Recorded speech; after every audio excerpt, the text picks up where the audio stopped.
এই রকম রেসিপি গরম ভাত দিয়ে খেতে তো ভালো লাগেই, রুটি, পরোটা, লুচি সব কিছু দিয়েই খেতে কিন্তু ভীষণ ভালো লাগে।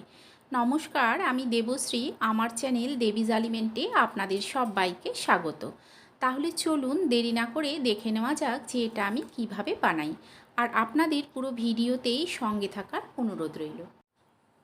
এটা বানানোর জন্য প্রথমেই দেখুন এখানে আমি নিয়ে নিয়েছি সেদ্ধ ডিম।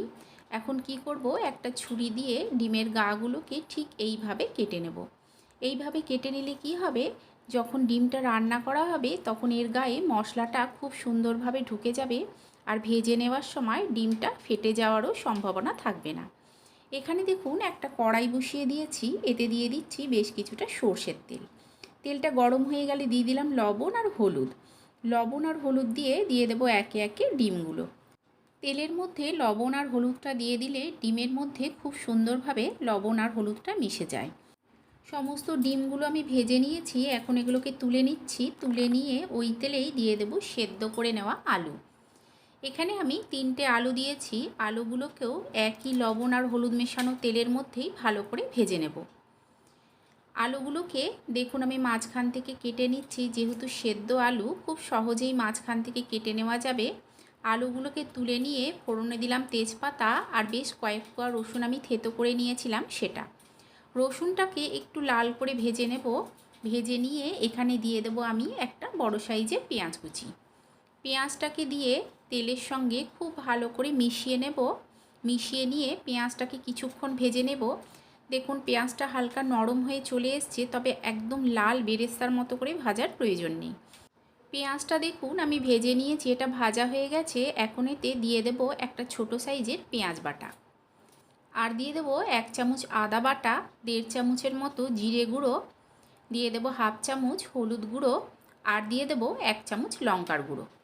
দিয়ে আদার বাটিটা ধুয়ে অল্প জল দিয়ে নেব। জল দিয়ে মশলাটাকে কষিয়ে নেব অল্প কিছুক্ষণ। দেখুন আমি মশলাটাকে কষিয়ে নিয়েছি। কষিয়ে নিয়ে এখন এতে দিয়ে দেব একটা মিডিয়াম সাইজের টমেটো। টমেটোর বীজগুলোকে আমি আলাদা করে নিয়েছি, আর দিয়ে দিলাম কয়েকটা গোটা কাঁচা লঙ্কা। দিয়ে গ্যাসের ফ্লেমটা লো টু মিডিয়ামে করে মশলাটাকে কষিয়ে নিতে হবে। দেখুন আমি গ্যাসের ফ্লেমটাকে লো টু মিডিয়ামে করে মশলাটাকে ভালো করে কষিয়ে নিচ্ছি। আর অল্প কিছুক্ষণ কষিয়ে নেব। কষিয়ে নিয়ে এতে দিয়ে দেব আমি ভেজে রাখা ডিমটা আর আলুটা। ডিমটা আর আলুটা দিয়ে মশলার সঙ্গে মিশিয়ে ভালো করে কষিয়ে নিতে হবে।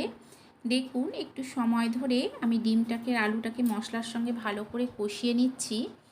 মশলাটা ভালো মতো আগে কষানো হয়ে গেছিলো, তারপরে ডিমটা আর আলুটা দিয়ে আরও কিছুক্ষণ এটাকে কষিয়ে নিতে হবে। দিয়ে দেব জল।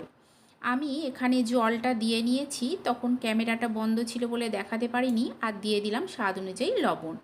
দিয়ে এটাকে আমি কিছুক্ষণ ফুটতে দেব। যেহেতু ডিম আলু দুটোই সেদ্ধ হয়ে আছে, ঢাকা দেওয়ার প্রয়োজন নেই। দেখুন অল্প কিছুক্ষণ ফুটিয়ে নিয়েছি, ঝোলটা অনেকটা ঘন হয়ে চলে এসছে। সব শেষে দিয়ে দেব এখানে আমি কিছুটা গরম মশলার গুঁড়ো। তাহলেই তৈরি এই রেসিপি। তাহলে চলুন দেখা হবে আপনাদের সঙ্গে আরও একটা নতুন ভিডিও নিয়ে।